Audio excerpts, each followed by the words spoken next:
하나님의 말씀은 전도서 12장 9절에서 10절의 말씀입니다. 다 같이 읽으시겠습니다. 시작.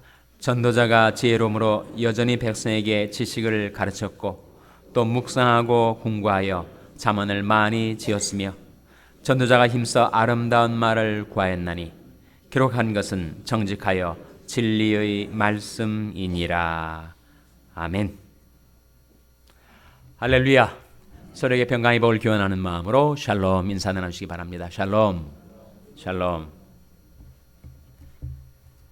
네, 우리 전도서의 마지막 장을 우리가 보고 있습니다. 전도자, 말 그대로 도를 전하는 사람. 우리는 구도자의 삶을 평생 살다가 죽는 것 아니죠. 하나님의 은혜로 우리에게 깨워주신 그 도를 받아 그 도를 따라 살고 그 도를 전하며 사는 전도자로 부르심을 받은 것입니다. 구도자의 삶이 아름답게 보일지 몰라도 평생 도를 찾아 구하며 살다가 결국 그 도를 발견하지 못한 채 죽는다면 한 번밖에 없는 그 귀중한 생애가 얼마나 아깝겠습니까? 하나님께서 은혜로 우리에게 계시해 주셔서 도를 깨닫게 되었으니 그 도를 따라 살고 도를 전하며 사는 것이 우리의 삶의 의미죠. 그래서 이 전도자는 바로 이스라엘의 왕이었는데 실제로 전도자의 이름이 무엇이었죠? 누구였습니까? 솔로몬이 아니었습니까? 솔로몬은 정말 지혜가 많은 사람, 지혜를 좋아하고 지혜를 추구하고 그리고 많은 지혜를 잘 정리해서 잠언서, 전도서 같은 책들을 우리에게 물려준 고대 이스라엘이 지혜자였습니다. 솔로몬의 지혜가 말년에 그의 타락을 막아주진 못했습니다. 그는 많은 이방의 여인들을 처첩으로 들였어요.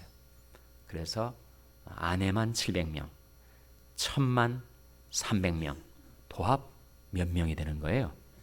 1000명. 그래서 그 여인들이 솔로몬의 마음을 앗아갔습니다. 그래서 그의 마음을 하나님에게서부터 떠나게 만들었어요.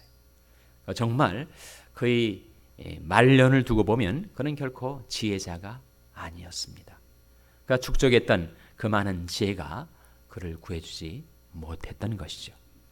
과연 그것이 무엇이 문제였을까? 솔로몬은 지혜를 구하는 것도 잘했고 또 지혜를 전하는 것도 잘했는데 그 중간에 하나 빠진 것이 있었다는 거죠. 그것은 지혜를 따라 사는데 실패했던 것입니다. 하나님께서 우리에게 지혜를 주시고 도를 나타내 주셨을 때 우리에게 필요한 세 가지 과제가 있습니다. 첫째는 지혜를 구하는 것, 둘째는 지혜를 따라 사는 것, 세 번째는 지혜를 전하는 것. 오늘 본 말씀에도 보면 그 세 가지 중에서 두 가지가 나오는데 중간에 한 가지 빠진 것이 있습니다. 그것은 바로 지혜를 따라 사는 것. 거기에서 솔로몬은 실패하였다고 말할 수가 있을 것입니다. 그러나 솔로몬이 잘했던 두 가지, 지혜를 구하는 것과 지혜를 전하는 것, 그 점에서도 우리는 부족하고 솔로몬을 통해서 배워야 하죠. 오늘 본 말씀 9절 같이 읽겠습니다. 9절 말씀 시작. 전도자가 지혜로움으로 여전히 백성에게 지혜를 가르쳤고 또 묵상하고 공부하여 잠언을 많이 지었으며, 전도자가 지혜로움으로 여전히 백성에게 지식을 가르쳤다. 가르치는 것, 전하는 것, 솔로몬은 그 점을 잘 감당했었습니다. 그리고 말씀을 구하는 데 있어서 세 가지 단계를 그가 거쳤습니다. 첫째는 묵상, 둘째는 공부, 셋째는 정리입니다. 세 번째, 잠언을 많이 지었다. 솔로몬이 지은 것이 아니라 그가 하나님께 구하여 받은 지혜를 잘 정리한 것, arrange한 것입니다. 그래서 솔로몬이 하나님의 말씀을 묵상하면서 지혜를 그가 구했어요.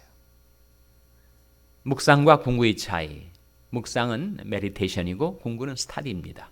우리가 하나님의 말씀을 묵상하고 깊이 생각할 때 깨달음이 우리에게 주어지죠. 묵상이 축복입니다.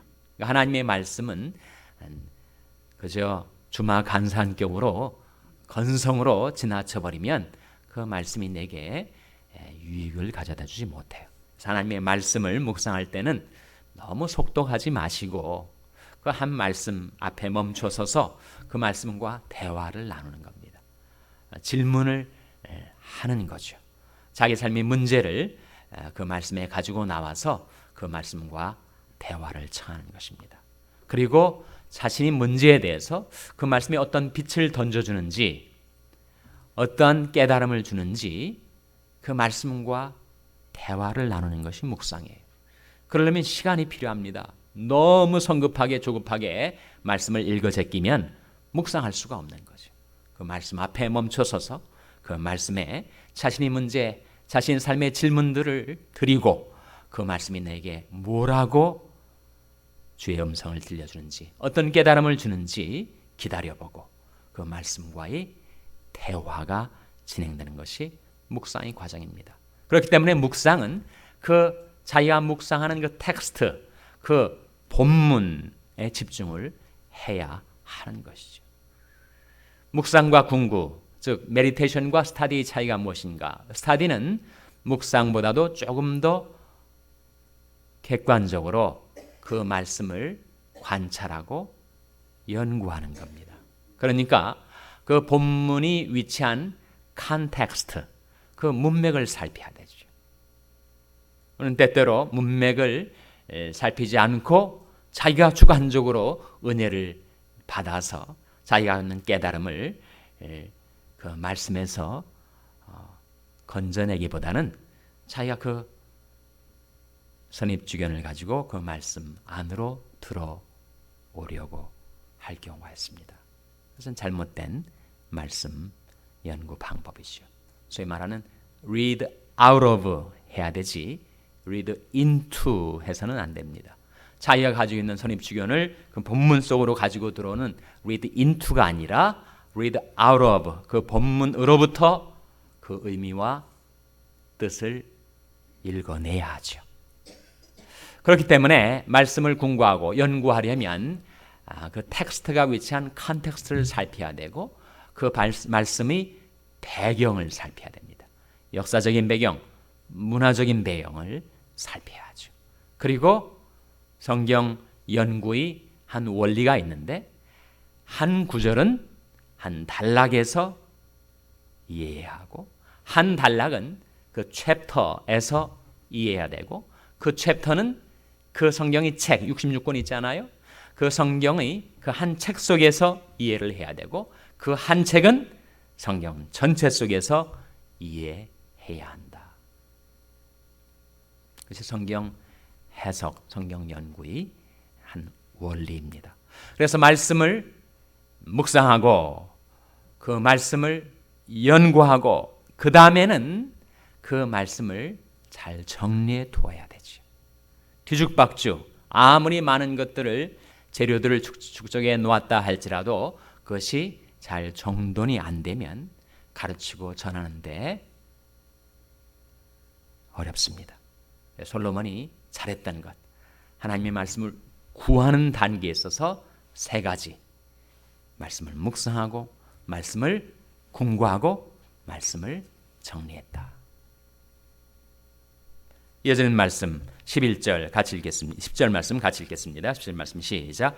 전도자가 힘써 아름다운 말을 구하였나니 기록한 것은 정직하여 진리의 말씀이니라.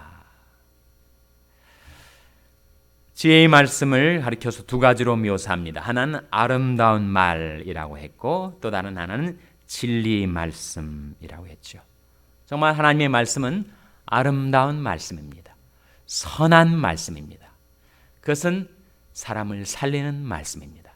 살리는 것은 영이니 육은 무익하니라. 내가 너희에게는 말이 영이요 생명이라 하셨고 잠언 16장 24절에 보면 선한 말은 꿀송이 같아서 마음에 달고 뼈에 양약이 되느니라 그랬어요. 여러분, 하나님의 말씀을 우리가 잘 깨달으면 그 말씀, 그 선한 말씀은 꿀송이와 같아서 내 마음에는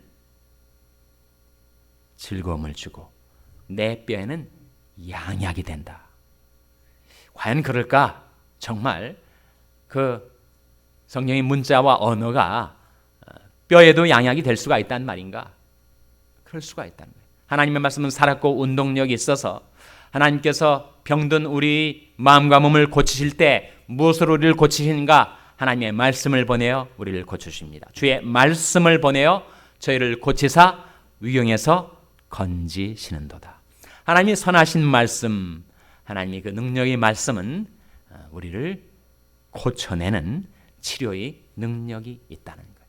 그리고 그 말씀은 아름다운 말, 선한 말씀일 뿐만 아니라 진리의 말씀입니다.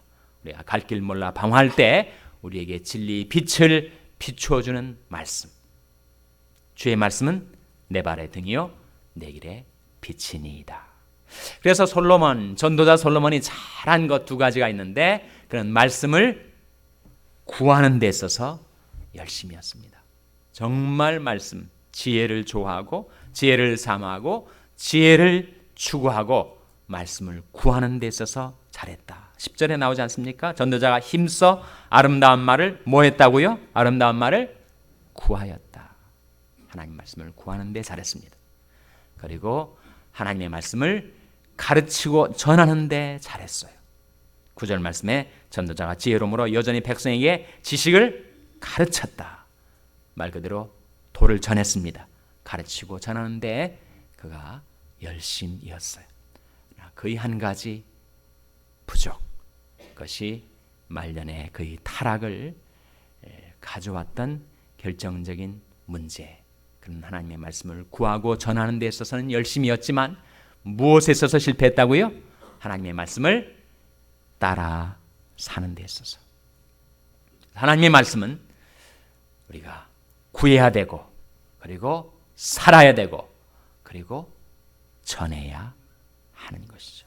그것이 진정한 전도자의 삶입니다. 그래서 솔로몬처럼 지혜를 사랑하고 말씀을 사모하고 하나님의 말씀을 구하는 데 있어서 열심이기를 바라고, 그리고 솔로몬처럼 깨달은 마음으로 그 말씀을 가르치고 전하는 데 있어서 열심이기를 바라고, 무엇보다도 하나님께서 은혜로 우리에게 나타내신 그 말씀 받들어 사는 데 있어서 열심내게 되시기를 주님의 이름으로 축원합니다. 기도하시겠습니다. 오늘 말씀을 기억하며 하나님